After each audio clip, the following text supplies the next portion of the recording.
மாரடைப்புல இருந்து காப்பாத்த இந்த 3 உப்புக்கள் போதுமானது. இந்த 3 உப்புக்கள்ல அவர் வாயில போட்டு கொஞ்சமா ஒரு 2 ஸ்பூன் கரண்டி தண்ணி, ஒரு 50 மில்லி அளவுக்கு தண்ணிய அந்த வாய்க்குள்ள ஊத்தணும்னா உடனே அந்த நெஞ்சு மாரடைப்பு சரியாயிரும்.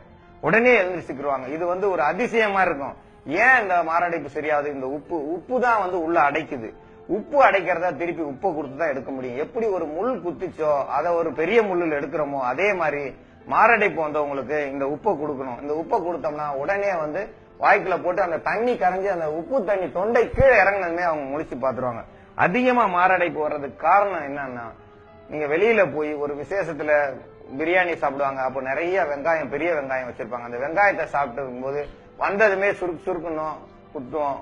வெங்காயம், பெரிய வெங்காயம் சாப்பிட்டுட்டே இருக்கிறவங்களுக்கு ஒண்ணும் பண்ணாது. புதுசா சாப்பிடுறவங்களுக்கு நெஞ்சு அடைப்பு வந்துடும், நெஞ்சு வலி வந்துடும்.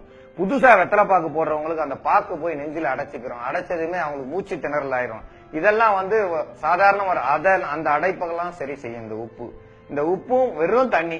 இதுக்குன்னு ஒண்ணும் தண்ணியில எந்த ஒரு கலப்படமும் கிடையாது. நீங்க குடிக்கிற தண்ணி, நீங்க சாப்பாட்டுக்கு போற உப்பு, இது ஒரு சிறந்த மருந்து. இதை உப்புக்கல்ல போட்டு கொஞ்சோண்டு தண்ணியை ஊத்தனோம்னா சரியா போகும். உப்புக்கல் வெறும் மாத்திரை போட்ட மாதிரி போட்டு தண்ணி குடிச்சா போதும். அவங்களுக்கு எவ்வளவு நெஞ்சுவலியா இருந்தாலும் அடுத்த ஒரு நிமிஷத்துல அந்த நெஞ்சுவலி சரியாயிரும். அடைப்புகள் சரியாயிரும். மயக்கத்துல இருக்கும். மீண்டும் எழுந்திருச்சு என்ன நடந்துச்சுன்னு கேட்பாங்க. அதுக்கப்புறம் அந்த இதய அடைப்புக்கான மருத்துவத்தை நீங்க வேற ஒரு மருத்துவம் தான் பண்ணணும். அந்த உடனடி மருத்துவம், மயங்கி விழுந்தவங்களை மீண்டும் எழுப்புறதுக்கான மருத்துவம் இது. இந்த மருத்துவத்தை எல்லாரும் பயன்படுத்தி பயன்பெற வேண்டும் என்று கேட்டுக்கொள்கிறேன்.